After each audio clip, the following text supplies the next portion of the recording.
So, Joey, thanks for coming by the Reparadigm studio. I'm happy to be here. We appreciate it. I've known you for maybe just a couple months now. Well, and we've worked parallel in different capacities, but yeah.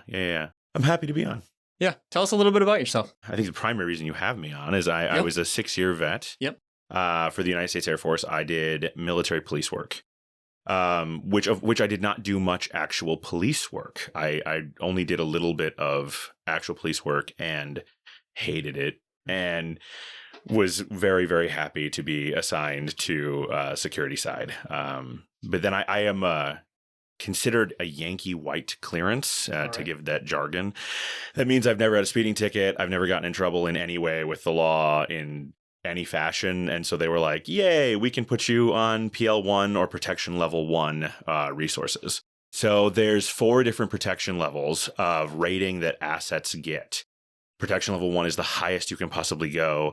The president is PL1. Nuclear weapons are PL1. And I did some of both. I got to be in a room with President Obama when he was the president. And I also did some work where I guarded former, at the time, vice president, currently president's plane.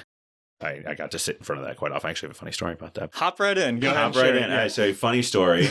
He was constantly at our base. And that's weird because we're in the middle of nowhere. And he was just there so much. And I had no idea what he was there for. But he has some very cool things going on. So it's not uncommon for people to visit. So like one visit is not out of the realm. You get a new governor, they're going to visit because they find out about this space that exists in their area that they're not in charge of.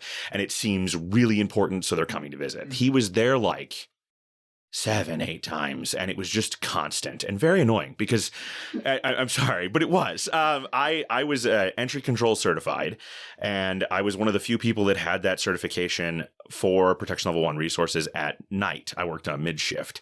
So that basically meant that I spent 12 hours a night in front of this plane, like at the nose of this plane, making sure that no one who showed up during those 12 sleeping hours was authorized to enter. Because I wasn't even the guy during the day who got to like check the list and say, yes, you are authorized. I had the list and no one came because it was the middle of the night. Yep. So I stared at the plane and made sure the plane didn't move. And it got to a point where I was really frustrated, and I eventually asked a Secret Service guy who I happened to see, like, why are you guys here all the time? I just need to know, because it doesn't, and he goes, when the vice president is traveling, he kind of has a choice where he spends the night, and he likes green chili breakfast burritos. And I went, so you're telling me I'm spending 12 hours a night watching this plane because the man wants a breakfast burrito? Basically. I was like, and so I have no idea the validity of what I was told, but honestly, I'd be surprised if he didn't still go as president. Like, they're really good. But anyways, but yeah, so that was a lot of what I did was security side for the Air Force.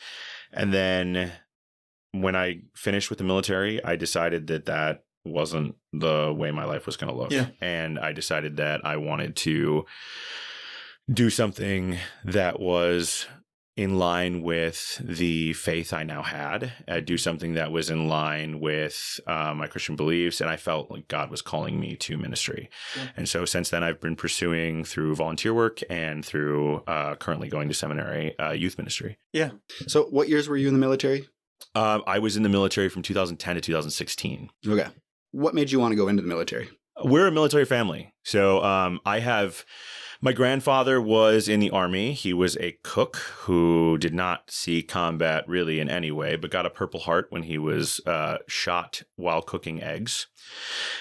His words were that a training exercise went wrong stateside and a bullet came through the wall and found him, and he got a Purple Heart anyways. Okay. So he wasn't shot for the quality of the eggs. No, not for the quality of the eggs. No, Grandpa was fired on by accident, but apparently he still got his Purple Heart, and he was very proud of that.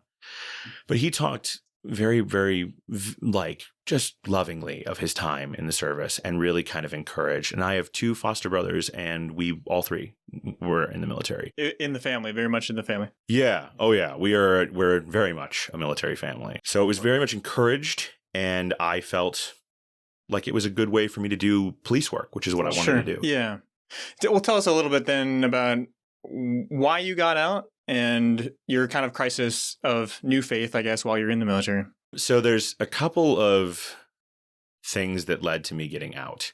There's a story, which I will tell, that was the moment when I decided for sure I was done with the military. We did a 12-hour shift. You've heard this story? Yeah. Share it, please. I will share. So we did a 12-hour shift, and we got done with the end of this 12-hour shift, which is actually a 15-hour shift because you have to get your gear and get rid of your gear. So you show up early, you work late, you get your kit, your military kit. And I was armed with M4, M9, and my battle rattle kit. And I'm very tired. I'm very, very tired. And the captain is there when we get off work, and he has decided that we're going to clean guns today. So, okay, we're going to clean guns today. It doesn't matter how tired you are. You have to clean your gun before you go home. Well, we're all exhausted. And I knew that when the captain did this, he had like 3 places in his brain that he was going to check on your gun. So I would go up to the captain right away. Like I would be one of the first in line, have him inspect my gun. It's already clean, sir. And you'd go, already clean? I was already clean. I keep my gun well clean. And then I would look at the 3 places he was going to check, and I'd go and ridiculously clean those, and I would end up home like an hour before everybody else. So I'm in line to do this, and someone who has had a night of probably fast food and being in a vehicle for 12 hours, they tooted. They passed gas. They passed gas. The captain was mad. He yelled at everyone in line to get into formation, and he put us at parade rest. So it's not exactly super comfy, but it's better than attention. So we're in parade rest, and he goes, I'm a mouth breather, and if I have to taste it, you have to smell it. Deep breath in through the nose. And so we all go, and I'm doing this over and over again because he's in, out. And I realize at this moment, as I am huffing fart, that I have no recourse. I have nothing I can do to this man, that I have to just take this. I could probably take him to the JAG office as like this is cruel and unusual. I could potentially get away with it and like really challenge it, but it's going to be the rest of my career now. Like this one moment becomes the hill I'm standing on. Like he made me smell a fart. Like that's going to be my whole, like a year of my life. And it's like, I'm not going to do that. The system isn't built for that. They're not going to make a movie with Tom Cruise. No, that's not happening. Of Joey Fasulo. Yeah, and that's your right. stand against abuse. That's stand against abuse. And it was just a moment of like, there's nothing I can do. So I'm done. I'm done with the military. I want to be able to go to an HR rep and say, so-and-so's treating me poorly. I want to be able to do that. And that was a big moment for me. And then I started seeing things a little bit more along that line. And I was like, yeah, I just can't. So that was making you start to think to get out. Yeah. But you said this is when you actually became a Christian while you were in. So it's right military. around this time, actually. It's towards the end of my enlistment that I converted to Christianity. Shout out to Maitland and a few others who talked me through it. I was a militant atheist. I grew up in a church. They preached a version of Jesus that was something I'm still rebelling against. That was very, very do what I say or else. That had very little love involved in anything that was God, and was very just unpleasant. I will send you to, and I will punish you for, and you will do or else kind of version. And at the same time, we're living very hypocritical lives where, like, my mother was told she couldn't do the community carnival anymore because it was bringing the wrong kinds of people to church. And they meant Black people. Which my mother realized, and that made her leave that church body. I was taught the things of Christianity. I was not taught them by people who truly were following. Embodied them. Yeah. I wasn't taught them by people embodying them. And so I rejected Christianity because I knew it, and I knew what it brought, and I knew what it brought, and I was just not for me. And I became an atheist who was convinced that if you were a Christian, you'd never thought it through. You had just not spent the time and while I was in the military, there was a moment where, and let's not spare the gory details, but there was a moment where a vehicle caught on fire. And I kind of knew that I was safe and that I was taken care of and that I was going to be fine. And I kind of had this, and like the old adage of there are no atheists in foxholes kind of thing. But like a moment of no atheists in foxholes. And that was a problem because I was an atheist. And now I thought that maybe there was a God. Not putting a name or a face to who God was, but I maybe thought that there was a God. I'm talking it through with people. I'm challenging them on their beliefs. I'm still very militant atheist, but I think that there might be a God somewhere, and that's a problem for my worldview. And at a certain point, I had a conversation with God where I said, I've really looked into it again. I've really looked into the faiths that exist out there, and I looked into this Christian thing again. And Jesus is who I want to be God. So I am going to proceed under the fact that Jesus is God. Prove it. I will move forward pretending you exist. And you will either show up or you won't. We'll see what happens. And God showed up and he showed up and he showed up and he showed up and he showed up. And he answered prayers. And I had a friend, Jason, who is no longer with us, but Jason asked if he could go to church with me. And I had like a spiel because people knew I was like this atheist who is becoming a Christian and like was a Christian now. And so here's my logical reasons why I think God, like, and I had these like, right. I had this like 5-point speech that I gave to people that was like this well-rehearsed 5-point speech that I gave every time. And Jason was like, hey, you go to church. I feel like I need to go to church. Can I go with you? I was like, yeah, you can come with me. That's fine. So I go to pick him up from the dorms because he still lives in the dorms at that time. You actually have to live there until you reach a certain rank or get married, which is why some people get married. Sounds like me in Bible college. Yeah, I mean, there's elements. So he's still living in the dorms. I go to pick him up, and I do this thing that I've never done before, and I'm like, okay, I just heard someone say that the Holy Spirit moves if you ask him to move. And so I'm just going to say, God, you help me say what I need to say to Jason. I don't necessarily know what to say. You do it. You do it. Your words, not mine. That's how I end the prayer. Your words, not mine. Jason gets in the car, and on the drive to church, I make 3 terrible points. From my perspective, these are awful points, and I don't know where they came from, and I'm really frustrated. You weren't following your 5-point list? Well, no, I deviated, and I don't even know why I'm deviating from my 5-point list. You got off the Romans road. I got off the road. So I've deviated from my 5 points. I'm giving these 3 just terrible points. As far as I'm concerned, this was a failure of biblical proportions. So I've had this terrible conversation. He's nodding and it's fine, but I'm just like, whatever. It doesn't matter. Let's just go to church. And we go in and we go to church and we sing the songs, and like, it's 90s day at church. So miracle of miracles. It was a mega church, and they were doing like a throwback to the 90s. Yeah. Day. And so we get in, and I know all the songs. Michael W. Smith. Like it's all the stuff from the 90s and 2000s that you remember singing. That's all. And they had like fake plants on stage to like fulfill, like there's like plastic plants, the whole thing. Oh yeah. Still like the Shepherd's Conference today. That's right. Kind of stuck there in the 90s. Yeah. No, but but I know all the songs because I did grow up in a church, and so we sang these songs, and Jason's like, man, it's really cool that you know all the songs. I really need to go to church more. I feel, and then that's the goal. The pastor gets up and he starts giving 3 points in his sermon, and they're the 3 points that I gave. The 3 terrible points. The 3 terrible points, but verbatim. Yeah, wow. The 3 sentences I said are his 3 conclusion sentences. Weird. And and like Jason looks at me like, did you do this? And I'm like, no, I didn't do this. Did you plan this? Are you both this stupid? This doesn't make sense. No. We go to lunch afterwards to talk, and he's like, you didn't plan that. Wow. You didn't know. Yeah. Wow. I was like, no, I genuinely, and I tell him, I was like, I prayed that the Lord would tell me what to say.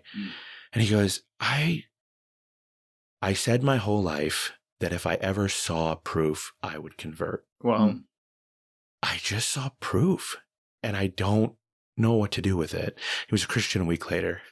yeah. Well, And he, I'm sorry. You're good. I miss him. Take your time. He told me that I was a single stone on his path to Jesus, which is an honor. Yeah. But yeah. And so now I'm a Christian. Yeah. And I think that I got to be a part of that miracle because God knew he was really gaining 2 souls. Yeah. Yeah. Well, that's awesome. It was a cool moment. But so now I'm a Christian, and that means things. And things come flooding back to me. Implications of that are real, and I'm in the military. Yeah, you're still in the military. And I've got a year and change, something like that, on my contract. So I am in the middle. I can't do anything about it. But I don't feel comfortable with the reality of what I'm doing. The reality of the fact that I've got a gun, and am I cool with killing people? Am I cool with and it's potential? I've not seen anyone try to take the PL1 resources that I'm guarding, but it's potential. But I'm thinking about it. And I mean, based very strongly on the Sermon on the Mount, I come to the understanding that I just don't think it's okay. Again, a lot of my things I saw in Christianity were in the early 90s, and they didn't mean anything to me then, but they mean something now. And the things that were inside, the terrible teaching I was given, were still good. And those truth nuggets are coming through and reaching me as I've truly committed my life to Christ. And there's this, it's a book about missions. It's a book about truly being a missionary. And it's about the Waodani people. And the argument is made that the one of the missionaries talks about defending themselves against this group of people who are known for being very brutal and killing people who are not part of their tribal culture, really, really isolated. You get anywhere near us, we just kill you. Well, shoot them if they're going to come at you. And the response is given, we can't shoot the Waodani people because we're ready for heaven and they're not. Yeah. And I felt that, and I believed it, and I went, if someone is trying to hurt our nation, really trying to hurt our nation, it's the only way they'd run into me. Sure. They're really trying to hurt our nation. I don't think they're ready for heaven. Probably. I'm not, I can't guarantee that. Yeah. But evidence would say probably not. And I was so lost 5 minutes ago, and God chased me down and found me, and he's chasing them down. And so I just don't know if I can. And so I approached my sergeant, and I let him know. And Sergeant Moore at the time, I say, Sergeant, I kind of, I like, you know that I'm a Christian now. And he's like, yeah, we've talked about it. It's like, I just don't know if I might be a conscientious objector. And he looks me in the eyes and he goes, cool. Thank you for telling me. Never say it again. And I went, what? He goes, you said you weren't. When you joined the military, you said you weren't. You told them you were not a conscientious objector. You could go to prison for changing your mind. And I went, really? And he goes, yeah. I'm glad you told me. If we ever do find ourselves in trouble, I will know that you're aiming for kneecaps. And I went, I don't even know if I'm willing to. And he goes, yeah, you are. And I was like, okay, yeah, I End hear of you. conversation. Yeah. I hear you. So okay, I'll aim for kneecaps. And I And at that point, it was set in stone. I was not staying in the military. Yeah. I'd already decided to a certain extent that I was done. That was 100%. I'm done. And I don't need a gun in my life. I don't need a weapon of any kind because I have this. I just don't need it. That disconnect you felt between your faith and military practice is probably not a disconnect that a lot of people would understand or connect with. It seems to me that there's probably a lot of people in the military who call themselves Christians, but wouldn't feel the need to be conscientious objector. No, and that's true. And I think it's worth. I think it's well. And to that, I would say, my father and I had a similar conversation because we're a military family. Yep. We are a military family, 100%. My dad actually, in his will, left me all of his guns, so I own like 8, Too 9. many, yeah. I own a lot of guns. They're not in my house. They're in my mom's house in the safe, and with barring the ones that my siblings have taken because I don't care. I have like my dad's best friend was like, "Hey, can I have your dad's this like this?" And I was like, "Yeah, Mike, not a problem." Like I don't again, I don't care to have them. They were left me. But in his will, he said the guns are Joey's for when he realizes he actually wants them. And I was like, "Yeah, I don't think that's going to happen. I mean, I'm pretty firm, but like cool. If I wanted one, I'd have one." He'll come to his senses eventually. Yeah, he'll come to his senses someday. But so we would talk with that. He was in that position, and the argument my father made was that he felt called to defend. He felt called to take up arms. And I respect the heck out of that argument. That's biblically minded. God can call, but is he? Was always my response to my dad. Like, okay, Yeah. you're sure Yeah. he's calling you? And my dad would respond, yes, I'm sure. And okay, who am I to say? Maybe he is. And I think that idea, like that rings true with a lot of people in our culture, right? Yeah. Christianity and America kind of get tied at the hip. So like America's work in the world in and through the military, I think is seen as very much almost an expression of Christianity for a lot of people. Yeah. Right. Like I know churches I grew up in, if somebody was going to go into the military, like the church would hold a send-off ceremony for them. Like this was something to be celebrated, you know, something to be grateful for. It's hard for me. I think you can be a Christian in the military. I think you can be a Christian police officer.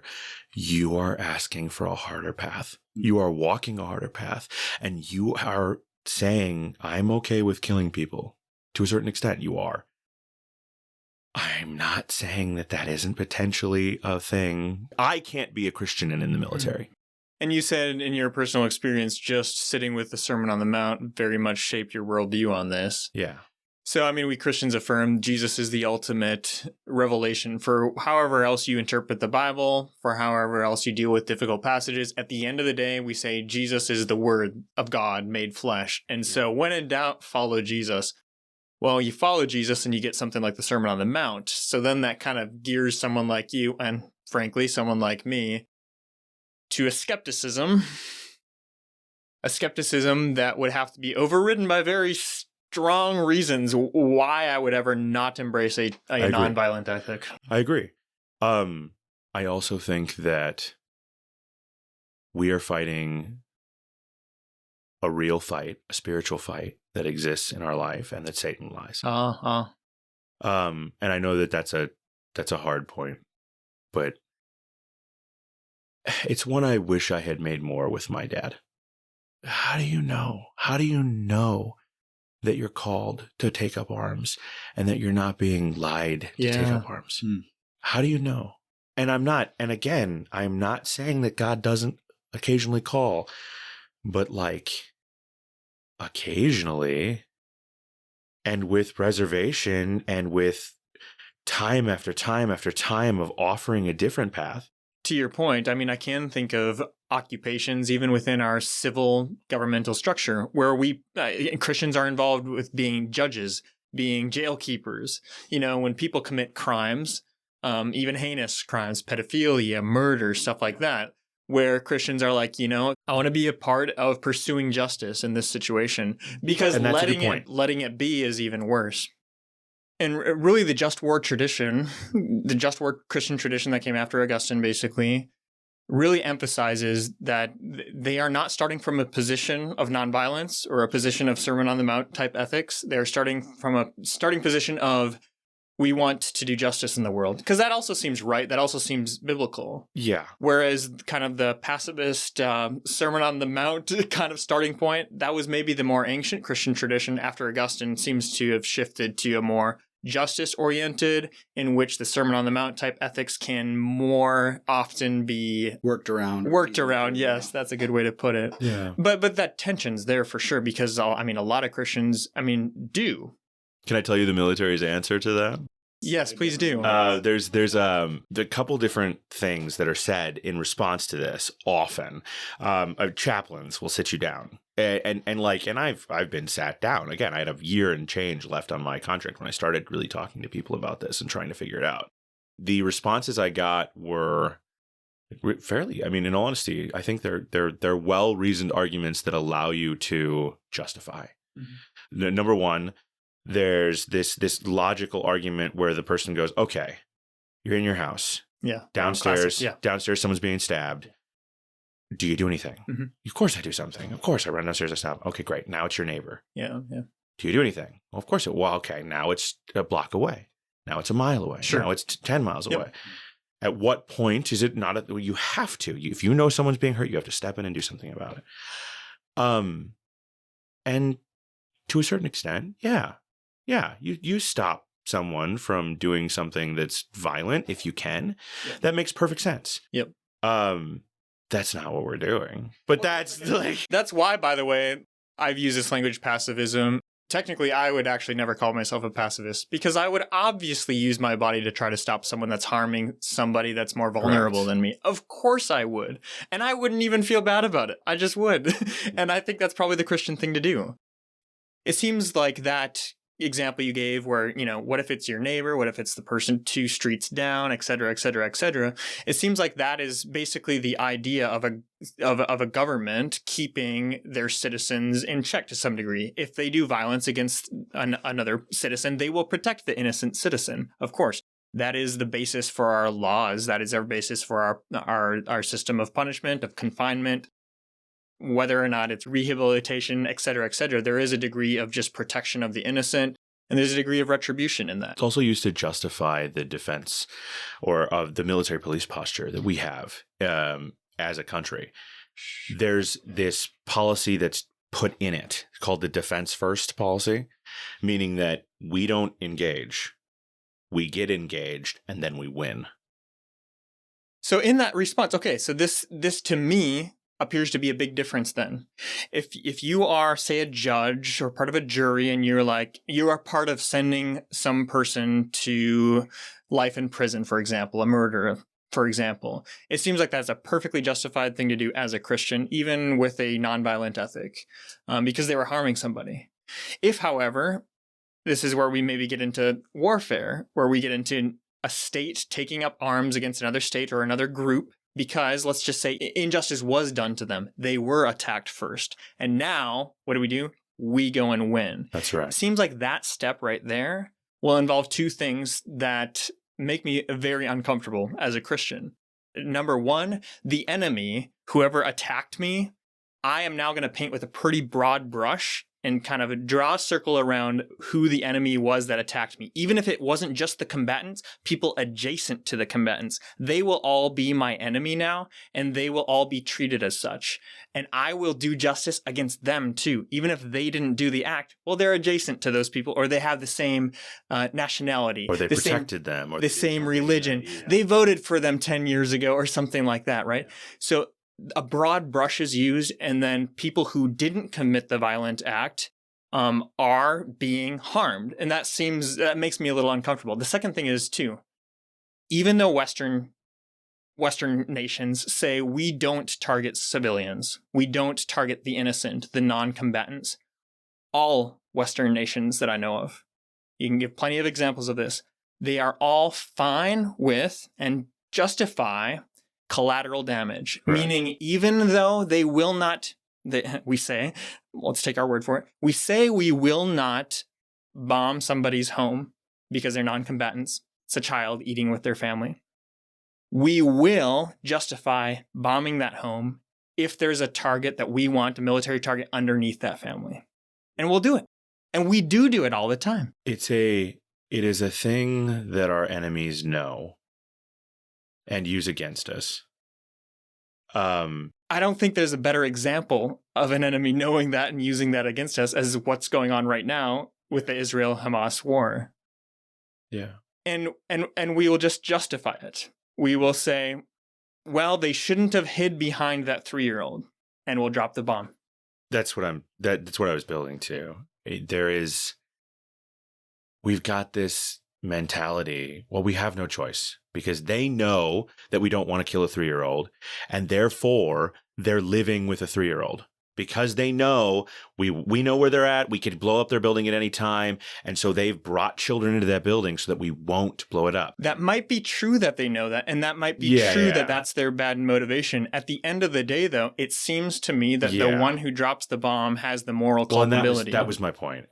Building to the truth of the matter is that when this is done on our behalf, when we have supported and allowed civilian casualties, we're culpable. I pulled the trigger too. Because we did it as a nation. We approved it. We become culpable. And that might not bother you. Oh, it bothers me. Sorry. That might not bother one, generally speaking. If your primary allegiance is to an idea of who's in my group, who's in my tribe, and who's out of my group, who's out of my tribe. One point we've made on the podcast is the Christian isn't allowed to think that way.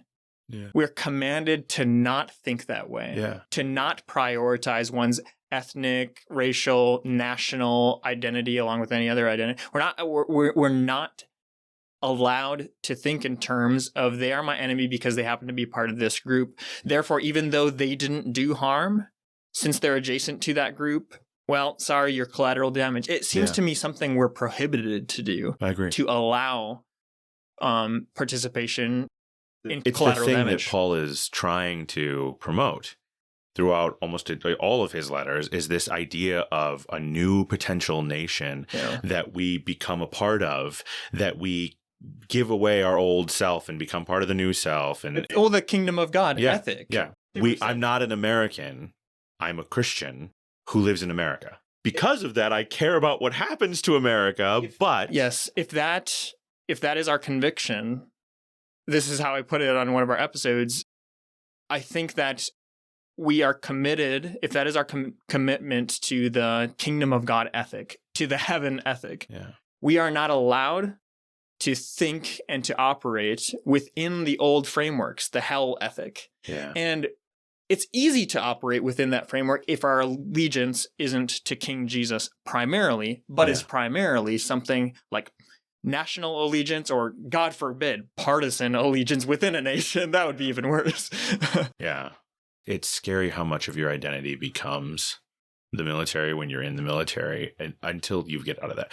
We call it drinking the blue Kool-Aid. Yeah, talk about this because this is part of the reason I wanted you on the podcast because I know you thought about this. So we call it drinking the blue Kool-Aid in the Air Force. I don't know if the other branches have different versions of it. It's this kind of moniker that some of the old guys will, and I used when referring to dudes like straight out of basic or coming in fresh. Like he's still really Kool-Aid.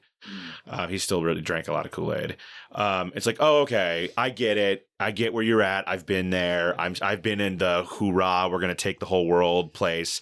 They do a lot of work to get you into that place. So saying somebody had drank the blue Kool-Aid was a way of saying that they were excited or had fully bought into the system of allegiance that they'd been taught by the Air Force. Correct. Okay. Yeah. Someone is bleeding blue Air Force blood at this point in their career. They have not woken up a bit from the training that they've just received because they were intentionally put into a place where they are now 100%. That's the only thing that matters.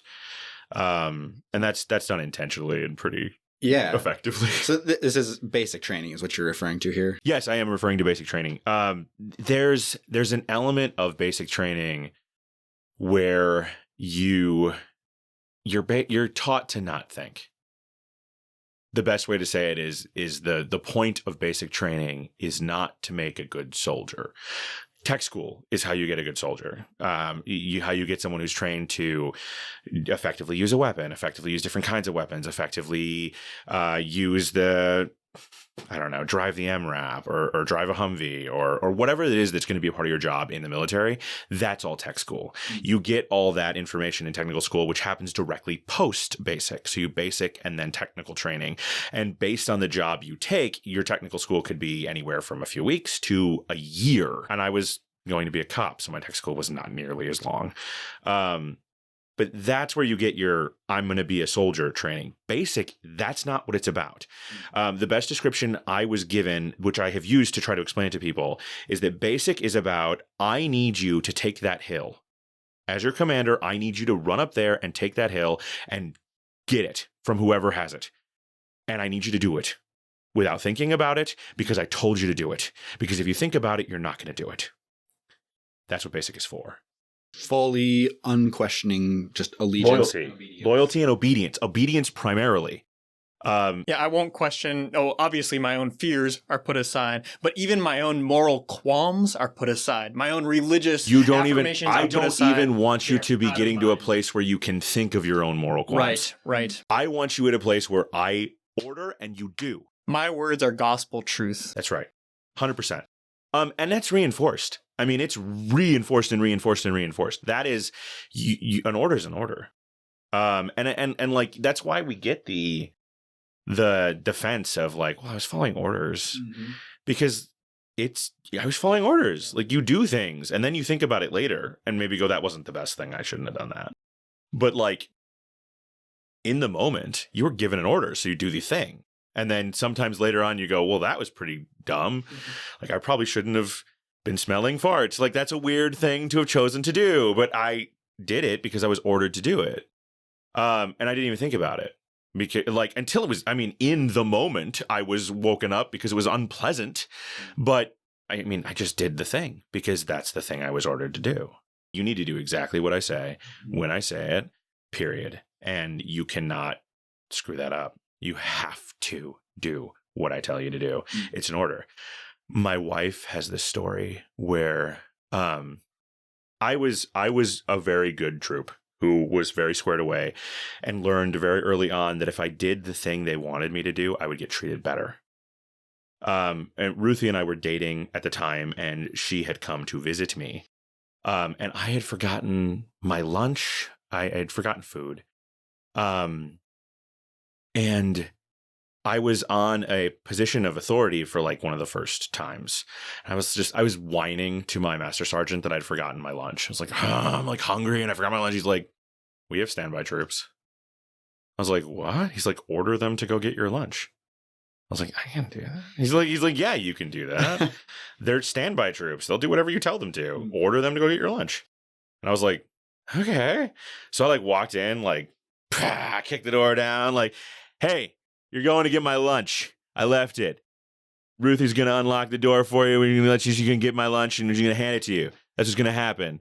And so like they go meet Ruthie and she's got the lunch and she like hands it to them and she was like thanking them and like, well, thank you guys so much for doing this, for bringing lunch. Like it's a nice, like a favor. They were upset because she'd thanked them. Like they were really uncomfortable because they were following an order. There's no reason to be thanked in this moment. Like I'm doing a thing I have to do that I have no choice whether or not to do it. And so when she thanked them, they got like weirded out by it. They were like, I don't know. They're like, man, your girlfriend's really nice. But like, she was like thanking me. And it was like, they looked at me really funny when I said thank you and they didn't know what to say back. I was like, well, it's because it was an order. So for somebody who holds to like a just war position and argues, okay, that is grounds for a Christian to serve in the military. In order for somebody to meet the requirements of just war theory, there's a bunch of information that they would need about any action they're going to partake in. Do you think the military is set up in any way to actually provide soldiers the ability to make those decisions? No. Or incentivizes them? It sounds like they're actively working to prevent that. Yeah, actively working against it. In fact, there are whole documentaries on this understanding and topic in general that you can find. One of the specific ones is I worked with Protection Level 1 nuclear weapons. One of the things about nuclear weapons is only the president can order a nuclear strike. It's the only person you can, and that's grilled. You have to know that. Who's the only person who can order a nuclear strike of any kind? The president can order it. There's and I don't know his name, but there's this dude who, he spent his whole career fighting this moment where he asked, well, what if the president's not sound of mind? What if I don't trust who's checking up on the president? That would never happen. We always elect 50-year-old, well-maintained, perfect, able-bodied gentlemen. Perfect individuals. Yeah. Very trustworthy. And whoever you're thinking about, the other side is thinking the same thing about your side. I'm just saying, yeah. So this basically dude asked this question and loses his whole career because you can't ask questions like that.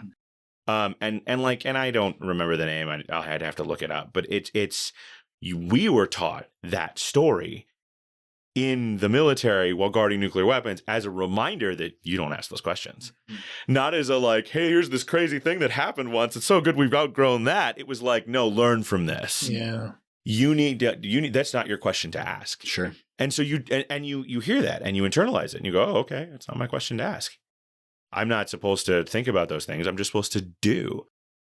And so no is the answer. And over and over again, no is the answer. And there is a mechanism. There is a mechanism built in for you to challenge an order, right? There's a way for you to say, no, I don't think that that's a lawful order. You better be right. And that's not in the heat of the moment when your commander says, take that hill. Yeah. You do not have the space and the time to question orders. And you are definitely not taught to. The first lesson you learn in basic training is to shut your brain off. Mm. That's the thing they're trying to get you to do the whole time is to stop thinking. Mm. And when you stop thinking, it gets easy. It gets comfortable to the point where suddenly basic isn't hard. Suddenly basic's okay. It really sucks in the beginning. And then you shut your brain off. And then you realize that that's the point, that you're not supposed to think. You're just supposed to do. And when you do that, you survive. Are there any creeds or habits or just daily practices that are used to encourage this? Oh, allegiance? Yeah. I think you guys had the Air Force Creed listed somewhere when we were talking about this. Is this something you said? You repeat the Air Force Creed multiple times a day in basic. And it's done during physical fitness training. And I don't know if I even remember it all now, but the end is pretty Can we pull it up? There. I think it'd be interesting to read it. The Airman's Creed. I am an American airman. I am a warrior. I have answered my nation's call. I am an American airman. My mission is to fly, fight, and win. I am faithful to a proud heritage, a tradition of honor, and a legacy of valor. I am an American airman. Guardian of freedom and justice, my nation's sword and shield, its sentry and avenger. I defend my country with my life. I am an American airman. Wingman, leader, warrior. I will never leave an airman behind. I will never falter, and I will not fail. Sounds like a Christian worship song, but not. I have a story about that. And I'll just briefly throw it in here. One of the most popular choices is the Wiccan service because they give you candy. People go to Wiccan service because there's candy. That's one of the more popular ones. But there's the second to that probably is the Baptist traditional Protestant service. Because that's where everyone's going. Most of the people in your flight were raised in some sort of Protestant faith, and so they want to go to that one, and so you're going to go because your friend is going to that one, and you don't want to be yelled at for an hour. You can choose to stay in the dorm, but if you stay in the dorm, you're staying with the TI the first 2 weeks. So now it's week 3, and he's nowhere to be seen. You haven't seen him, and you don't know what's happening, and he's not here, and I'm not going to stay in the dorm and wait for him to come back. I'm going to church. But so I'll describe church to you. I get to this service and it's this huge cathedral, style, pews, wood pews, tons and tons and tons of pews. And there's so many people, all airmen, all going through basic, different weeks. And they've got worship music playing and no one's yelling at you. And so you get in a pew and some people are just for the first time in days not being yelled at. And and there's release and there's relax and there's like, and it's a religious experience. It's a religious experience that as an atheist at the time, I was like, man, this is good. This is really, really good. And then they finish a worship song and then they play Letters from Home, which if you don't know is a country music song about the military. It's this weird thing of like, now all my only communication is letters. That's all I have. It's the only way I can get any touch of home. I've never been alone. You cry that first week. You will cry that first week. You're getting screamed at by someone in a way that you've probably never been screamed at before unless you grew up in a heck of a house. Yeah. Yeah. And so they play Letters from Home at the church and service? they play Letters from Home at the church service. So now I'm in worship service and I'm Christian song, Letters from Home, weird country music, pro-military song, worship song, Letters from War, another song about letters that specifically is about a dude giving up his life for the military. I was up on a hill. I was out there alone. Bombs were exploding. That's when I saw him. He came back for me. And though he was captured, that man set me free. And that man was your son. He asked me to write to you. I told him I would. Oh, I swore. Was the first of his letters from war. I still get chills, right? Chills hearing the song because it was a religious experience. Mm-hmm. Worship song. It feels totally fine. And you're arm in arm with all these other, and you're crying and you're weeping. And then 6 months later, after basic, that was weird. And that was kind of wrong. We were supposed to be in church. We were not in church. That was not church. That was something very calculated. Another indoctrination class? Yeah, yeah. And a really intense one that was actively tying the worship service to the military service in a way that was impactful for you with what you were dealing with. Those songs were very carefully chosen. The last song that was played, and again, this was, and I will briefly say here that this is 2010. I cannot say anything about what's currently happening, and I will also say that Air Force basic military training was investigated shortly after I left, and they came down very hard on some of the things that were going on. So I do not know if this was one of the things they came down hard on. It could be. It sounds like you might have been better off at the Wiccan service getting candy. I think I would have been. But so last song played is a Toby Keith song about America. And if you mess with her, she's coming at you. So in church, after we built and we've gotten together, we're going to light up your ASS like the 4th of July. Yeah. Hey, Uncle Sam, put your name at the top of his list. And the Statue of Liberty started shaking her fist. And the eagle will fly. And it's gonna be hell when you hear Mother Freedom start a ringing her bell. Worship song. That worship song. Yes. Sandwiched in. And again, in the moment, it's your only relief. You are not thinking about that. You're thinking, it feels so good to know I'm going to have a grilled cheese sandwich after this. Because we called it Cheeses and Jesus. It's the only time you got food that was like semi-normal. Could have been candy at the Wiccan service. Could have been candy at the Wiccan service. And 6 months later, that was messed up. That was messed up. We've talked about blended religion, but that's something even past that. I mean, that's just the puppeteering of Christianity for the cause of something else. Yeah. Semi-upsetting that there are chaplains who signed off on that. Mm-hmm.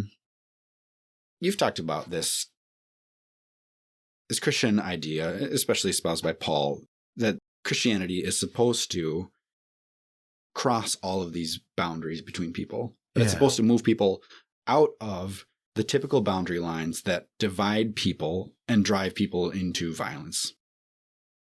But it sounds like this was put into a setting that was designed to further reinforce the identity that you have, either specifically as an airman or at least as an American.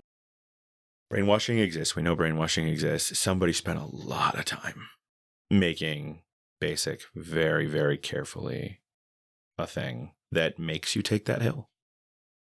The obvious problem with that analogy you keep giving, that everything is intentional engineered so that at the end of basic, you have a bunch of soldiers who will take that hill when their commander says to take that hill with no qualms, no questions, no thought. They'll just do it. Yeah. Of course, the problem if you're a Christian is oftentimes it's not take that hill. Oftentimes it's, well, take out that building. Well, who's in the building? Am I justified doing that? Is there It's more children? insidious than that. Yeah. Because it's not necessarily, very few people have the take out that building job. Most of us have the go to this place, which seems fine. Go to this country, live in this country, be here, do things, go on little drives, guard the base. What are we doing in that country is not a question you ask. Yeah. Well, it's not your place to ask. No. Either. And I'm not even saying that if you find yourself in that position, that the best thing you can do as a Christian is start asking all these questions. Not at all. Actually, it might be a very unwise thing to do. No. The whole question is raised, though, like as a Christian, man, it seems if one does decide to join an institution like the military, they would have to think about these really hard questions of checking their allegiance to Jesus at the door. I hope so. I think the biggest reason, I said yes to be honest, I hope that, even the youth that I work with or who I've talked to, maybe we'll hear snippets, but will at minimum realize they are going to be asked to do things that are not necessarily in line with their faith. And they need to figure that out before they go in. Yeah. I think you can be a Christian in the military. I really do. I thought long and hard about that because, again, I said, I can't be a Christian in the military. It doesn't align with what I think I see in Scripture. But I think you can. I really think you can. I think there are people like my dad out there who can be in that position, who feel genuinely called to wield a sword. But I just really, really, really hope that you have thought it through. And that it's not because they are going to use you to wield a sword. And if you haven't thought it through, it's too late afterwards. Divorce rates are high in the military. Marriages fail significantly in the military. Suicide rates are very high in the military. Jason, who I talked about, is one part of that statistic. Because these questions are going to happen. And if you don't think about it ahead of time, you're going to think about it in it, and you don't have any control over your life. You have given up your rights to have a say in what you can and cannot do when you join. It's part of it. That's part of it. And it is what it is. And that's part of the sacrifice we're talking about. But that's part of the reason why, I don't want people who love me being like, hey, happy Veterans Day. I'm not sad that I did the military. Military turned me into a better man. Suffering will do that.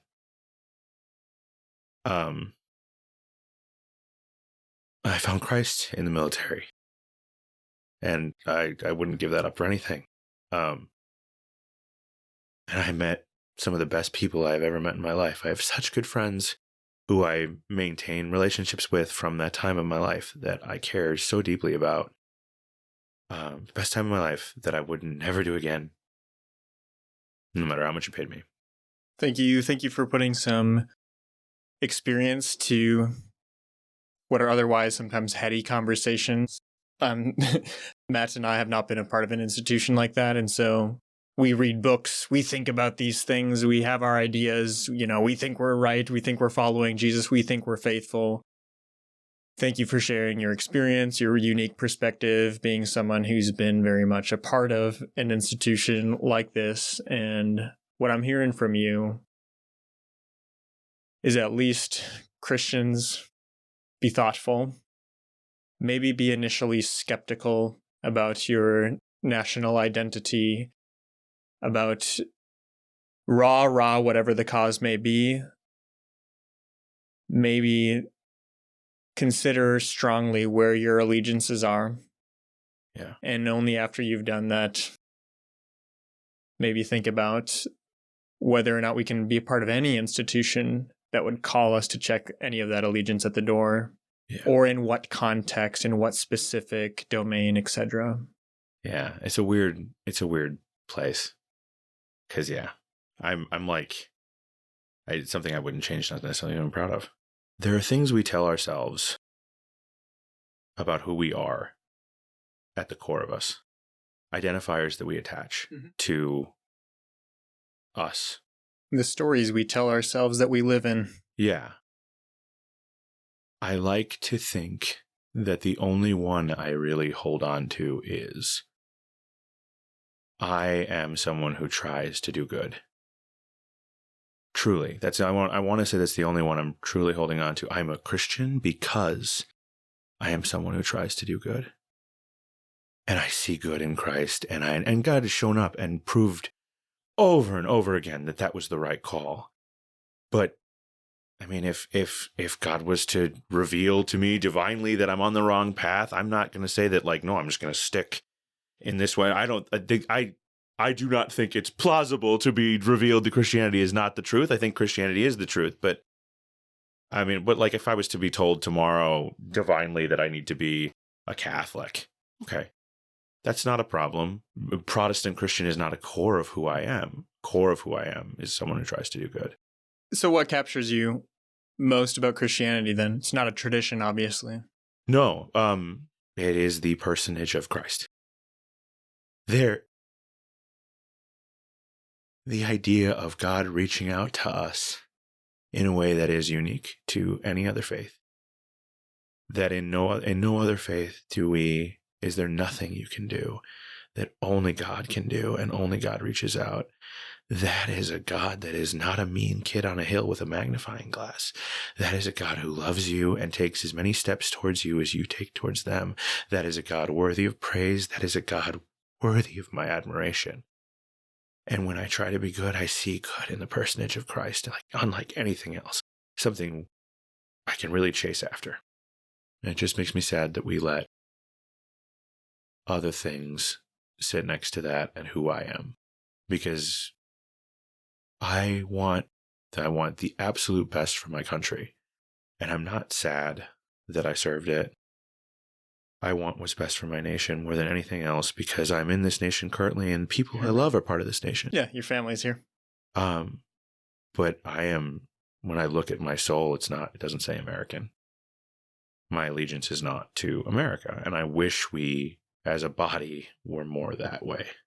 At minimum, that needs to be the case. That is uncontroversial. If you're a Christian, that your allegiance needs to be King Jesus, that it needs to be to the kingdom of God, primarily. Anything else after that follows. So however you work your way around that, that is the paradigm if you're a Christian. Yeah. And that's what's uniquely life-giving, I think, about Christianity, is that it will inevitably attempt to de-tribalize us. Yeah. Worldwide. There are global implications for identifying yourself and your family as a Christian and living consistently with that. I'm concerned that we attach other allegiances, other identities, to use your word, to ourselves such that we revert back to maybe a more animal, maybe a more base, a more unenlightened way of being, and that cycles of oppression and violence and warfare and bloodshed and everything that tribalism brings just continue. And, oh yeah, we're Christians too, but let's continue with the cycle of warfare and violence and aggression and things like that. I think when that paradigm is flipped, when Jesus really is our king and we live that way, even at great cost to ourselves, I think if the world did that, if the people of God in the world did that, if the American Christians and the Chinese Christians and the Japanese Christians and the Afghani Christians and the Palestinian Christians and the Israeli Christians did that, I think the world would be a different place. Well, I hope sharing this story can help other people who maybe do feel torn between allegiance to Jesus and other allegiances in the world. Maybe it's Americanism, maybe it's something else. Allegiances that would call them to fall back into a tribalistic worldview. And I hope that this interview can help people see that those forces are very real. They're powerful. Sometimes they're very well tuned. And in order to follow Christianity, we must be willing to look at those forces and say, no, those are contrary to Christianity, even when we live in a culture that celebrates them. Yeah. I'm certain that I do not speak for every vet. Right. Like just put that on record. Like I'm sure there are people who would be very upset by what I've said. I speak for myself. I speak for the people I've talked to who told me I can speak for them. But I mean, yeah, I also know that some vets appreciate when people say Happy Veterans Day or things of that nature. They like the recognition. Zach and I don't. Scott does. Scott loves it when people say Happy Veterans Day. He did 20 years in the military. Zach and I don't like it because when we look back, we're not proud. And you're reminding me of a time when I did things that I'm not like, oh yeah, I'm glad I can't wait to do those things again. No, it's like, it's a time of my life that was very hard, and full of suffering. So it's about a year and a half after I become a Christian, about half a year after that, I have this conversation with God where I'm like, Lord, all the trials and stuff that I'm dealing with and the suffering in my life, I get it. I look back on this last half a year and I see how much I've grown to rely on you, how much I've grown in my faith and started to really like understand that I need to not be so self-centered. So thank you for this half a year of just suffering. And then a half year later, I was like, Lord, that last year, I know I prayed 6 months ago, but like, and then things just got worse. And I really learned that I need to rely on you fully with every fiber of my being and make my life about you. And I needed that lesson. So I thought I was done with suffering at the 6 month mark, and I get it. I needed to suffer for another 6 months. Yeah, thank you for that. And I appreciate, and then 6 months later, Lord, this last year and a half of suffering, I've been a Christian now 9 years. And a lot of that's been suffering. But man, is it good. Yeah. And he grows me every time. And it's an honor. Following the footsteps of Jesus, who did not consider equality with the divine to be something to be held on to be grasped, but took on the form of a servant, humbled himself, and Amen. Became obedient to what? Suffering, to death, even death on a cross. Amen. So yeah, to anyone listening who is thinking of the military or something like that as a plan, I love you. I'm with you as a brother or sister in Christ. And you're choosing a hard road where you're going to be asked to think through things that are more difficult than you would have to if you went somewhere else. And you're choosing a road where you may be asked to take a life, and maybe you think that you are called to that and that is okay, and maybe you're right. But that's going to be hard. Thank you, Joey, for stopping by. You're welcome, guys. It's been great.